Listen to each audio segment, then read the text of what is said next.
Aumentano i contagi e sempre più giovani ricoverati. Nelle ultime ore 2 donne di 38 e 44 anni in malattia infettiva al Cafoncello. Nelle terapie intensive in Veneto il 30% a meno di 60 anni. Sofferenza negli ospedali verso lo stop alle ferie per medici e infermieri. Dopo l'accordo e con l'ordinanza nei prossimi giorni si parte con tamponi rapidi dai medici di base. Saranno obbligatori e remunerati dallo Stato. Chi non si adegua verrà sanzionato. Guerra al DPCM a Conegliano, gli esercenti sfidando lo stop alla manifestazione, camminando in piazza Cima come normali cittadini. Se non è uno stato di polizia possiamo ancora passeggiare nella nostra città.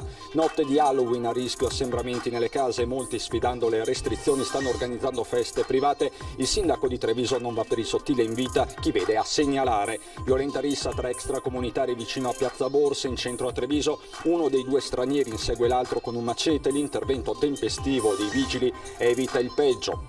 In Francia il lockdown già scattato ieri sera. Il racconto di Enrica Piovesan, funzionaria dell'autorità bancaria europea che vive e lavora a Parigi, momento difficile.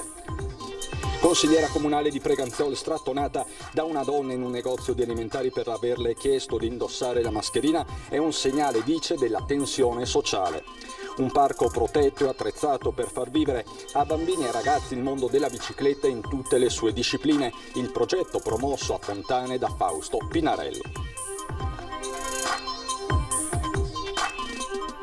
Bentrovati, buonasera telespettatrici, telespettatori di Antenna 3. È ancora una volta il contagio in primo piano con i numeri di giornata comunicati poco fa da Azienda Zero con Regione del Veneto. Nelle ultime 24 ore su tutto il territorio regionale si sono registrati 2.693 nuovi casi di contagio, 10 i decessi, 5 posti letto in più nelle terapie intensive che passano da 127 a 132, crescono anche i ricoveri in area non critica da 905, quelli di ieri sera, a 928. Per il Trevigiano parliamo in tutto di 462 nuovi casi di contagio nelle 24 ore, un decesso che riguarda un novantenne. Stabile invece il numero delle terapie intensive tra gli ospedali di Treviso e Conegliano, sono 13. 101 i ricoveri in area non critica nella Marca, che riguardano sempre più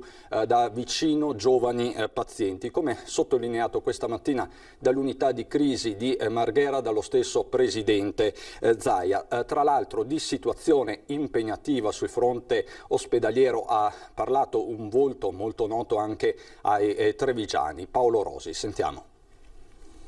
Il grado di infezione oggi riguarda di più le fasce che vanno dai 25 anni ai 50 anni, 55 che le altre fasce di età. Il concetto è stato ribadito dallo stesso Zaia dopo aver preso visione dei dati di giornata che segnalano 2 ricoveri di soggetti giovani al Cafoncello, 2 donne, una di 38 e l'altra di 44 anni, entrambe in malattie infettive. Un trend confermato anche da Paolo Rosi, figura di riferimento per il SUEM regionale, che scatta una fotografia ai pazienti ricoverati nelle terapie intensive. Il 30% di questi ha meno di 60 anni, un 30% ne ha tra 60 e 70 e un 30% fa 70-80. La caratteristica di questa popolazione è che è più giovane mediamente rispetto a quella della prima fase dell'epidemia. Anche per questo le degenze in terapia intensiva sono mediamente più brevi della primavera, complici anche le nuove cure dal plasma agli antinfiammatori, ma i numeri sono ostinati e parlano di un aumento continuo e di uno stress crescente soprattutto sul personale. La situazione è impegnativa perché stiamo appunto riducendo alcune attività per aumentare la disponibilità di posti letto per pazienti col Covid. Il personale sicuramente è impegnato in un'attività intensa. Per coprire questi posti bisogna ovviamente anche sospendere le ferie di tutti. Oggi il grande dramma è legato al fatto del personale già non ce n'era, più oggi avete visto i numeri, insomma c'è anche personale, l'abbiamo visto anche da noi, insomma che purtroppo essendoci che il virus circola, questo quindi fa sicuramente ad aggravare la situazione. Certo. Insomma si va verso lo stop delle ferie per medici e infermieri, ma il Covid cambia la vita anche ai medici di base. Dopo l'accordo raggiunto nella giornata di ieri di cui vi abbiamo dato conto, scatta una nuova ordinanza firmata da Zaia proprio per obbligare di fatto tutti i medici di famiglia a effettuare i tamponi. Primo punto. I medici di medicina generale operanti in Regione del Veneto applicano obbligatoriamente le disposizioni ad essi relative. Disposizioni che rimandano all'accordo raggiunto venerdì pomeriggio sull'effettuazione dei tamponi proprio da parte dei medici di famiglia, misura destinata a cambiare la geografia dello screening in Veneto, finora concentrato nei drive-in. Da qui la nuova ordinanza della Regione a partire dalla distribuzione dei test rapidi a tutti i camici bianchi che saranno dotati anche dei DPI necessari. I test, dal costo per le casse pubbliche di 18 euro ciascuno, ma gratuiti per il paziente, potranno essere fatti a domicilio degli assistiti o in ambulatorio. Se questo risulta poco praticabile, il medico potrà servirsi di spazi concessi dal comune o dal distretto sanitario. Il medico quindi in questa fase cambia pelle anche dal punto di vista giuridico. Il medico di base diventa ufficiale di sanità pubblica, cioè nel momento in cui il medico farà il dispositivo della quarantena vale anche per l'INPS. L'obbligatorietà dell'ordinanza, che si rivolge a circa 3.150 medici e 500 pediatri, significa che nessun professionista potrà sottrarsi. Tradotta in soldoni, chi non lo fa verrà sanzionato. Il messaggio è chiaro soprattutto ai medici aderenti alle sigle che non hanno firmato l'accordo: SNAMI del Veneto, FIMG di Vicenza e Treviso. Rispetto le idee di tutti, dall'altra parte sono i medici che hanno aderito e dicono che ci sono le condizioni e lo fanno. Punto. Adesso c'è un'ordinanza, è obbligatorio. Scusate, se stiamo qui a discutere finisce anche il Covid. Non c'è nessuna contrapposizione. Noi ringraziamo tutti i giorni i medici di base che stanno facendo un lavoro anche loro eroico in un momento difficile, però adesso chiediamo che la fase di testing sia fatta. Penso che sia una roba ragionevole, non stiamo chiedendo di tagliarsi le vene e donare sangue. È remunerato l'accordo, dobbiamo riconoscere fino in fondo il sacrificio che viene chiesto a un medico, anche da un punto di vista organizzativo, scusami, però è pur vero che davanti a questa difficoltà, a questa crisi, ai cittadini dobbiamo tutti assieme erogare il servizio. Ma un'altra ordinanza e lo studio della Regione potrebbe riguardare i centri commerciali. Stiamo pensando a delle misure, ma come ripeto, in questa fase non di coercizione delle attività produttive, ma di coercizione di quello che è l'assembramento inutile. Lo struscio in un centro commerciale non serve farlo. E in tempi di Covid meglio rinunciare anche ad alcuni imminenti riti. Io spero che dolcetto scherzetto stasera non funzioni. Invito i genitori di evitare di fare, sembrerà quasi una banalità, suonare i campanelli non è proprio il caso di mandare i bimbi in giro per le case, perché va contro tutti i principi di controllo della diffusione di un virus, no? C'è la partita sanitaria, poi c'è quella economica, come abbiamo imparato. Oggi pomeriggio a Conegliano è andata in scena la protesta dei commercianti nonostante il no alla manifestazione. Sono arrivati alla spicciolata poco dopo le 14 in piazza Cima, dove avrebbero dovuto e voluto manifestare contro il DPCM, ma i commercianti avevano ricevuto ieri un secco no alla manifestazione nel cuore di Conegliano per motivi, ha spiegato il sindaco, sanitari, e così hanno deciso una sorta di disobbedienza pacifica per dire a tutti: noi ci siamo comunque. Come liberi cittadini possiamo passeggiare fino a prova contraria, no? Se non è uno stato di polizia. E io sono qui a farmi la mia bella passeggiata in centro e a vedere se altri miei colleghi vengono, perché non è impedito andare in centro, è impedito di fare la manifestazione. Noi siamo venuti qui per mostrare il nostro dissenso all'operato del governo, che sta distruggendo secondo me tutta l'economia italiana. E io chiuderò, perché ovviamente chiuderemo tutti, e io ho voluto dare un segnale molto forte, però vedo che non è seguito e che lo Stato ci impone delle cose diverse senza dare spiegazioni che io considero legittime. Gli aiuti che ci vengono dati non sono sufficienti a mantenere in piedi delle attività, non vengono date le casse integrazioni ai dipendenti che le stanno aspettando ancora da luglio. Presente anche il promotore della manifestazione vietata. Ho voluto essere qui nonostante mi avessero intimato di non venire. Però ho deciso di esserci perché volevo vedere se c'era qualcuno che sarebbe venuto lo stesso. In piazza è arrivato anche un gruppetto di venetisti senza mascherina, una provocazione che non è stata accolta dalle forze dell'ordine, almeno in quel momento, per evitare i disordini che avrebbero coinvolto chi era solo lì per far sentire la propria disperazione. E queste sono anche le ore di Halloween e dal sindaco di Treviso Mario Conte arriva un appello a segnalare eventuali assembramenti anche in case private. Sentiamolo.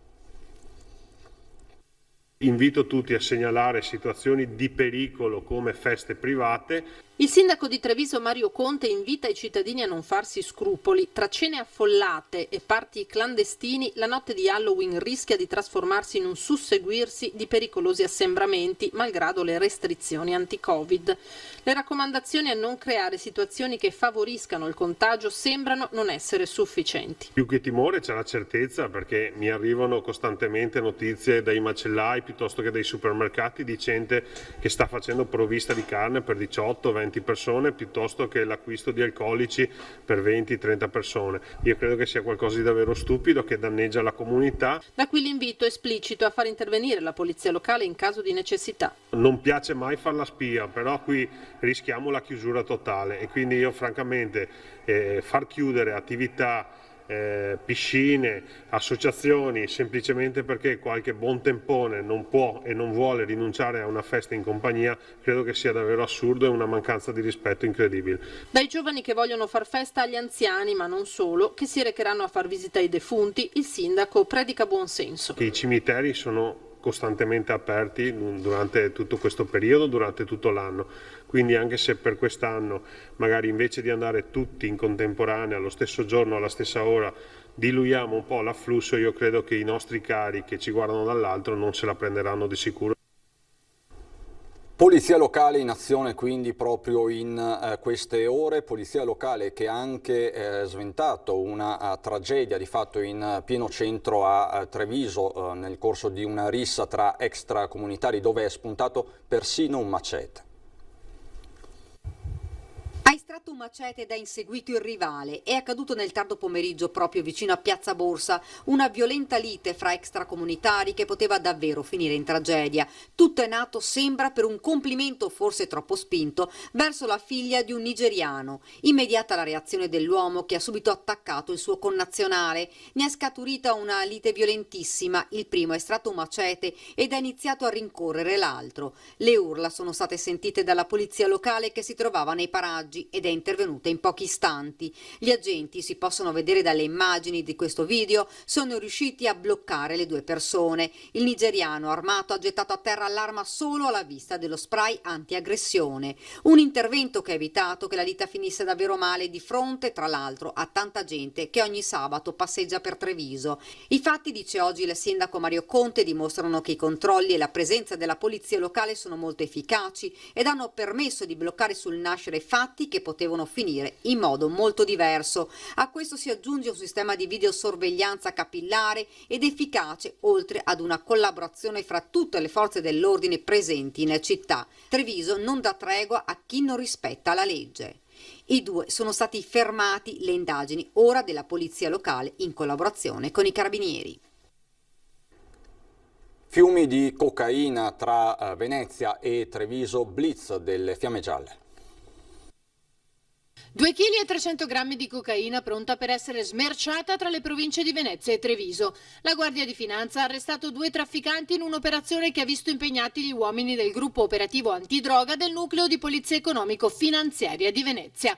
Tutto è partito da Mogliano. Nasce da un'attività dal monitoraggio del territorio, con particolare la zona del Basso Trevigiano di Mogliano, dove sappiamo già in passato esserci stato delle forti concentrazioni di spaccio.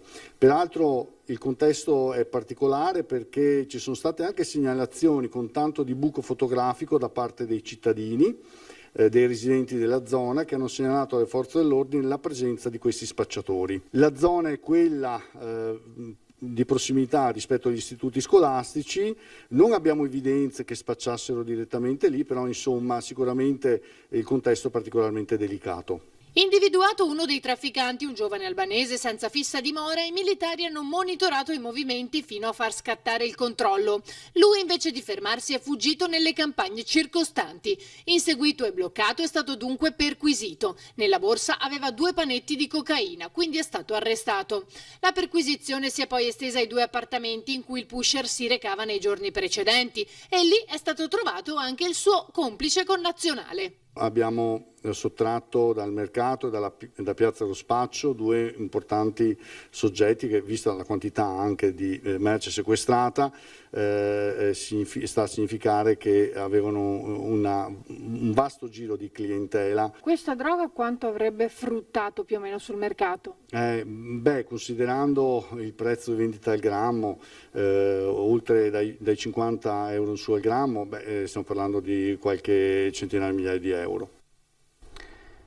Era destinatario di un mandato di cattura e successivo arresto per una serie di rapine commesse nella Marca. Tra i suoi colpi, il più grave, una efferata rapina a Mogliano nel mese di febbraio, poco prima del lockdown. L'uomo, un georgiano di 51 anni, è stato rintracciato al centro commerciale Polo di Zelarino dai carabinieri della stazione di Marghera. Passati 14 anni pensavano evidentemente di non doversene più preoccupare, invece 2 malviventi sono stati denunciati dai carabinieri per un furto messo a segno nel 2006 a Zero Branco. Un trapano demolitore del valore di 700 euro era stato rubato ben 14 anni fa a Zero Branco. L'utensile è stato recuperato ieri dai carabinieri di Vedelago. Il furto era stato messo a segno nel 2006 ai danni di una ditta di impianti elettrici. Della rifurtiva non si era più saputo nulla, fino al blitz dei militari dell'Arma. La perquisizione è scattata ieri. Gli investigatori hanno fatto irruzione in un magazzino a Vedelago. 2 persone sono state denunciate in stato di libertà per ricettazione in concorso. Si tratta di un 47enne pregiudicato e di un 22enne incensurato. L'utensile è stato posto sotto sequestro in attesa di essere restituito ai legittimi proprietari. Dopo il furto la rifurtiva non era andata tanto lontana, ma solo grazie ai carabinieri è stato possibile restituirla senza non poco stupore da parte delle vittime. Dopo 14 anni sono tornati in possesso del loro trapano. In Francia, come sapete, da ieri è scattato un nuovo lockdown come in primavera, con la differenza che le scuole sono rimaste aperte. Abbiamo contattato una trevigiana che vive e lavora a Parigi. Il confinement, il lockdown francese, è scattato la notte tra giovedì e venerdì al termine di una giornata scioccante, quella dell'attentato terroristico di Nizza.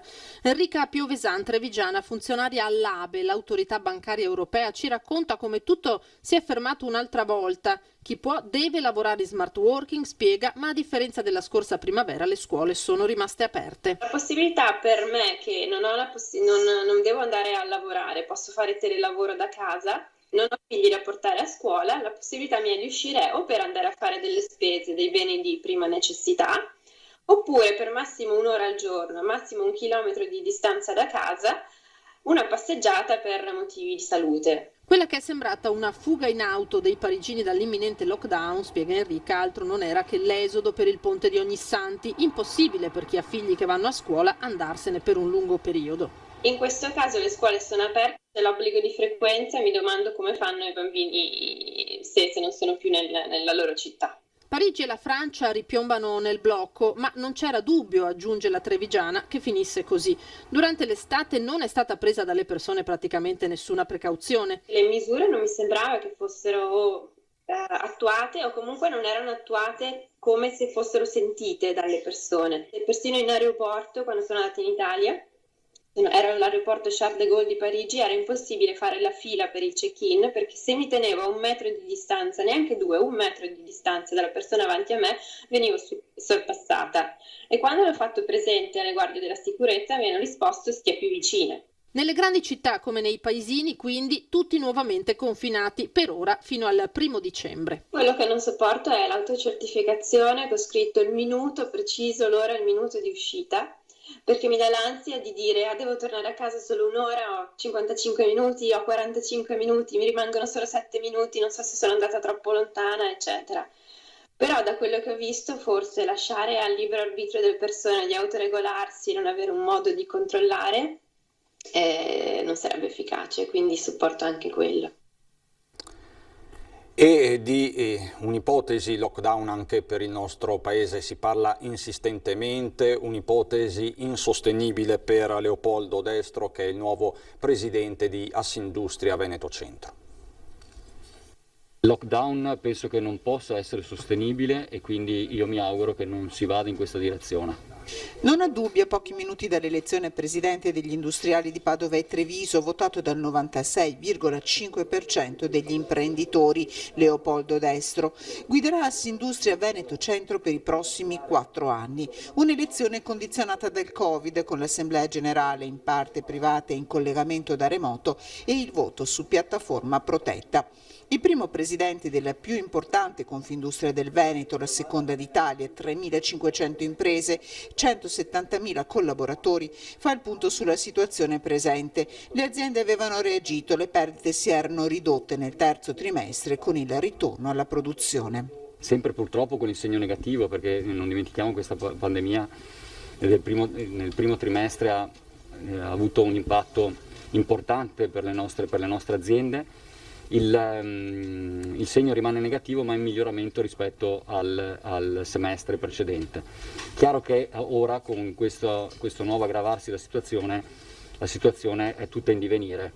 Nonostante tutto, le imprese guardano avanti. I punti su cui lavorare per il neopresidente, 47 anni, seconda generazione dell'impresa di famiglia, sono questi. Penso che i temi della digitalizzazione, della sostenibilità, del capitale umano, dell'Europa e dell'internazionalizzazione e delle infrastrutture sarà fondamentale da affrontare e dovremo avere la forza di affrontarlo in maniera competente a fianco a tutti i nostri imprenditori.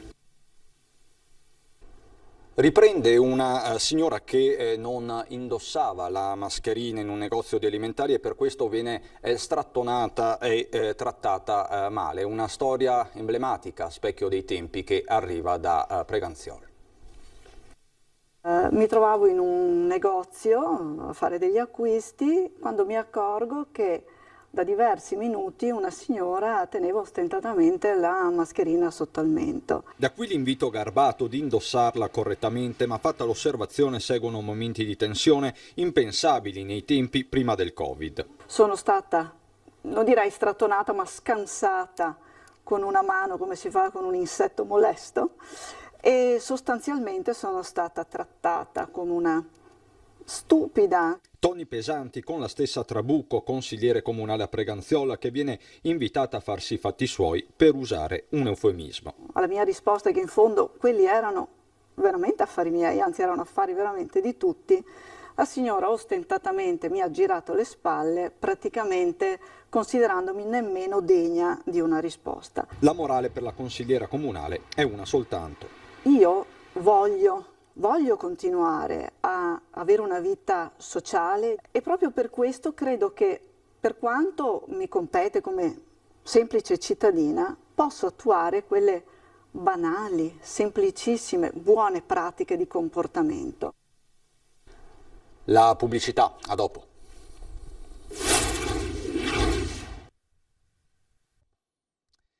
Di nuovo in studio per un appello davvero particolare che parte da chi vive in una condizione complicata dalla malattia. C'è il Covid, sì, ma le altre malattie non vanno via, non smettono di peggiorare, di fare il loro decorso, quindi questo forse è quello che mi sento di dire. Parole semplici che riportano la questione della disabilità al centro, quelle di Emma Della Libera. Il Covid non ha fermato le altre malattie, a maggior ragione quelle neurodegenerative come l'atassia di Friedreich, di cui la stessa Emma è affetta. Parlo della mia esperienza, ma anche di quella di decine di ragazzi che ho sentito ultimamente che, essendo la nostra malattia degenerativa, in questo periodo, stando fermi mesi, molti mi hanno detto ma io da marzo a maggio sono peggiorato più che in 10 anni, quindi anche fermare le fisioterapie a domicilio e altri vari servizi per noi può aver può averci danneggiato maggiormente. Ed Emma, come al solito, non si arrende, prosegue nei suoi studi e nella ricerca, e questo dopo aver conseguito poco tempo fa la laurea in Scienze e Tecnologie Biomolecolari all'Università di Trento con 110 lode. Sì, è stato un bel traguardo e ne sono molto contenta e soddisfatta. Un parco protetto per far vivere a bambini e ragazzi il mondo della bicicletta in tutte le sue discipline. Il progetto è stato promosso da un cognome trevigiano molto conosciuto. Si chiamerà la Bike Land, dove land si sta proprio per il fango, e li buttiamo lì i bambini, dalla balance bike per le biciclette senza pedali, piuttosto anche la BMX o la pump track per le mountain bike, giusto per insegnargli ad andare in bici. Nascerà qui, su questi terreni a Fontane di Villorba, quella che potremmo chiamare la ghirada del ciclismo trevigiano. Un'idea di Fausto Pinarello che parte da una considerazione semplice ma che fa riflettere. Io non vedo tanti bambini in bicicletta, sicuramente il traffico non ce lo permette. Per una mamma o per un genitore è difficile lasciare un bambino, lasciarlo che vada a pedalare per le strade per ovvi motivi, prima di tutto la sicurezza, e perché non farlo pedalare in mezzo al fango. Un'area protetta dove sin dalla tenera età si potrà inforcare una bicicletta e imparare le regole per pedalare sulle strade, ma soprattutto divertirsi in libertà su percorsi misti, seguiti da istruttori pronti a scovare i campioni di domani. Tanti campioni di adesso arrivano dal fuoristrada, ciclocross, BMX, mountain bike. Quasi un baby velodromo collegato a quello al momento bloccato di Lovadina, ma anche ad assi ciclabili come lo Stiglia. Ecco perché quest'area a ridosso di Strada Ovest potrebbe diventare il primo nodo intermodale e multifunzione della bicicletta. Se qualcuno vuole parcheggiare lì, lasciare la macchina, potremo dare delle bici, andare a lavorare in centro, le lasciano il nostro negozio in centro, le vanno a prendere la sera e li lasciano lì, riprendono la macchina. Oppure intercettare i turisti che vogliono vedere le nostre strade, le nostre città, i nostri comuni bellissimi partiamo da Venezia, piuttosto che Conegliano, Valdobbiadene, Asolo. Una vetrina dedicata all'Arma dei Carabinieri in pieno centro a Treviso, vediamola. Il certificato di tiratore scelto dell'ultimo giorno nel 1920. Lo stemma araldico dei Carabinieri Reali firmato da Vittorio Emanuele III nel 1935. E ancora la scrivania di una stazione dei primi del Novecento. Sono gli oggetti esposti in Piazza Borsa a Treviso per la vetrina dedicata all'Arma dei Carabinieri. Un'iniziativa in vista del 4 novembre, 102esimo anniversario della fine della Grande Guerra, ma soprattutto festa dell'Unità d'Italia e delle Forze Armate. Oggetti della quotidianità del tempo, ma anche simboli del valore dell'arma, come le due uniformi esposte. È l'uniforme chiamata Guri, grande uniforme ridotta invernale, che serviva all'epoca per effettuare i controlli sul territorio. Poi invece c'è un altro uniforme che ha un ricordo particolare. Sì, è la stessa uniforme che indossava il nostro eroe salvo d'acquisto. Un vero e proprio racconto di quanto l'arma sia nella storia di tutti noi, uomini ed oggi anche donne che hanno servito e servono in silenzio la patria, controllando il territorio negli eventi scanditi da ogni giorno e poi registrati, come in questo blocco note del tempo. È il quinterno di scritturazione, che non è altro che il quaderno degli appunti di oggi, dove i sottufficiali nei loro corsi prendevano tutti gli appunti delle normative di legge.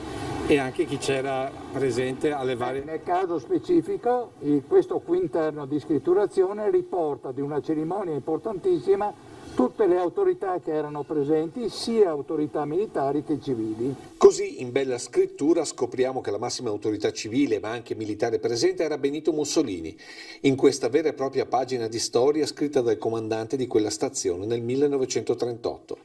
Pagine di ieri per un libro aperto il 13 luglio 1814 con la fondazione dell'Arma a Torino e che i carabinieri giorno dopo giorno continuano a scrivere. Una vetrina per ricordare, un tempo passato per certi versi tragico, altrettanto difficile quello di oggi. Sicuramente sì, l'Arma, ora come allora, è da sempre vicino al cittadino. Andiamo adesso a Belluno.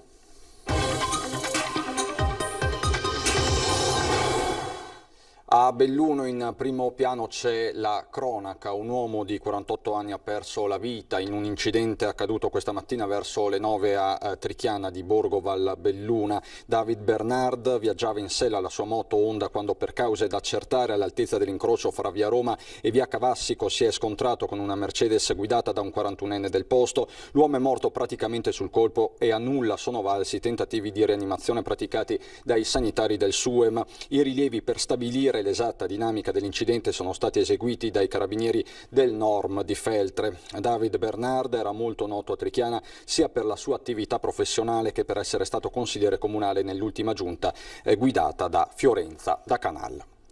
Ci sono poi i dati del Covid in provincia di Belluno. Possiamo riguardare la tabella di Azienda Zero con Regione del Veneto, che segnalano 95 casi in più di positività nella giornata nelle ultime 24 ore. I casi complessivi tra le Dolomiti arrivano a 1869, crescono anche i ricoveri, sono complessivamente 73 fra gli ospedali di Belluno e di Feltre, stabili pazienti in terapia intensiva che restano 4, 21 i ricoverati negli ospedali di comunità di Alano, Feltre e Agordo. Alla luce di questo momento critico, l'ULSS Dolomiti segnala la possibilità di usufruire del drive-in, tamponi serali e notturno attivo dalle 19 alle 7. Questa è la segnalazione e la comunicazione di servizio dell'ULSS. Torniamo a parlare di Vaia, 2 anni dopo, con il punto di Giampaolo Botaccin.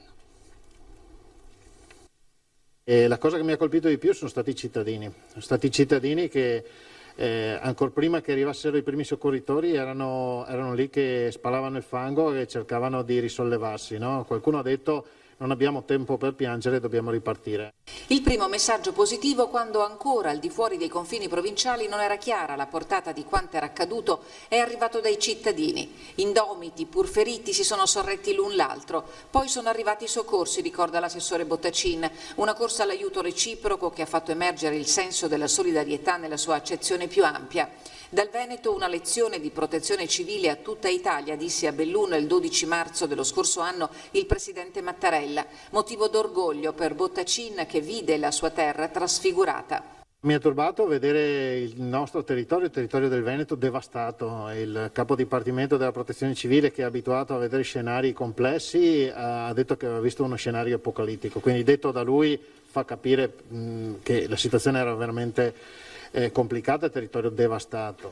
Le opere di prevenzione eseguite negli anni ridussero l'impatto della tempesta in termini di vite umane. Oggi i cantieri vanno avanti in montagna nel rispetto della stagionalità e ci sono ancora 200 milioni di euro da investire per il 2021. A 2 anni dalla tempesta Vaia molto è stato fatto anche grazie alle risorse statali arrivate tramite il commissario Zaia e molto rimane da fare, afferma il presidente della provincia Roberto Padrin, nella convinzione che la messa in sicurezza e la manutenzione del territorio è fondamentale per la montagna e la gente che vi abita. È una terra che è fortemente laboriosa, ma anche una terra che non si arrende mai, e questo rende orgoglioso anche me di poter rappresentare i veneti nel ruolo che ho e che ricopro, cercando di fare del mio meglio. I 2 anni da Vaia, quindi ascolti e record ieri sera su Antenna 3 per il nostro documentario Il Veneto in ginocchio, con il quale abbiamo ripercorso i giorni drammatici della tempesta e le sue pesantissime conseguenze nelle settimane e nei mesi successivi. Grazie quindi a tutti quelli che hanno guardato questo documentario, che veramente ha fatto il punto di una tragedia che ha segnato profondamente il territorio veneto. Oggi a Belluno intanto la presentazione dello studio di fattibilità per la realizzazione del laghetto artificiale sul Nevegalla a servizio dell'antincendio boschivo e per l'innevamento artificiale della schiarea. Un bacino da 26.000 metri cubi d'acqua per un'altezza di 8 metri e una recinzione perimetrale in legno per la sicurezza di persone e animali. Prende forma, per ora solo sulla carta, il laghetto artificiale promosso dall'associazione Belluno Alpina, fatto proprio da Palazzo Rosso, che ne ha commissionato lo studio di fattibilità al professionista Andrea Gopper. Lo studio di fattibilità del progetto del lago artificiale in località La Grave in Nevegalla ha come obiettivo quello della prevenzione incendi, perché come noto dopo Vaia Esistono ancora grosse quantità di materiale a terra. Un'opera che si presterà anche per garantire l'innevamento artificiale della schiarea del Nevegalle nel periodo estivo per scopi turistici. Il luogo ideale per la sua realizzazione è stato individuato a metà quota fra Col dei Pezza, il rifugio La Grava e il piazzale, una conca naturale che ridurrà l'aspetto artificioso dell'opera. È un lago che si sposa ambientalmente e morfologicamente con tutta la zona prealpina. Potrebbe diventare un richiamo turistico ed infine un'opportunità per la schiaria d'inverno, appunto quando il rischio di incendi è molto basso e l'acqua può essere utilizzata per innevare le piste. Il range del costo preventivato oscilla fra il 1 milione e 2 milioni e 500 mila euro, denari che debbono essere intercettati al più presto. L'iter burocratico non sarà certamente breve, servono i passaggi di condivisione del progetto con la Regione e la Provincia. Stimare i tempi di realizzazione dell'opera al momento pare impresa improba. Se mai partiamo, mai arriviamo, afferma l'assessore Giannone, e non gli si può dar torto. È davvero tutto anche per questa sera, non ci sono aggiornamenti particolari da Treviso e Belluno. Vi ringrazio per l'attenzione, adesso ci sono le previsioni del tempo. Buona serata.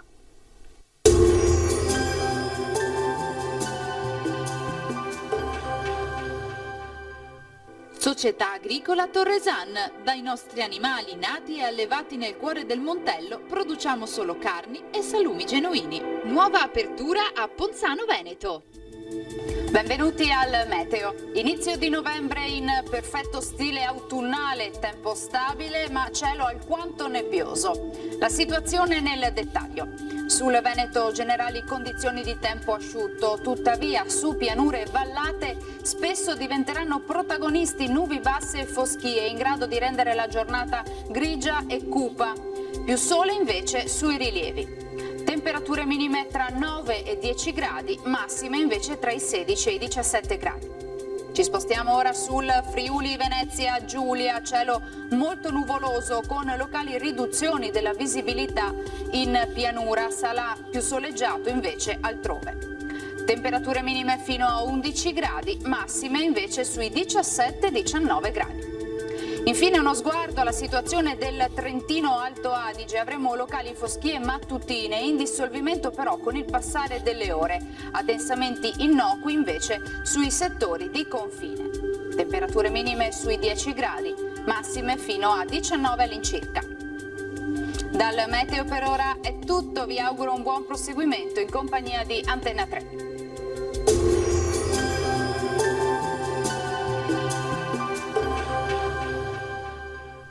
Società Agricola Torresan. Dai nostri animali nati e allevati nel cuore del Montello produciamo solo carni e salumi genuini. Nuova apertura a Ponzano Veneto.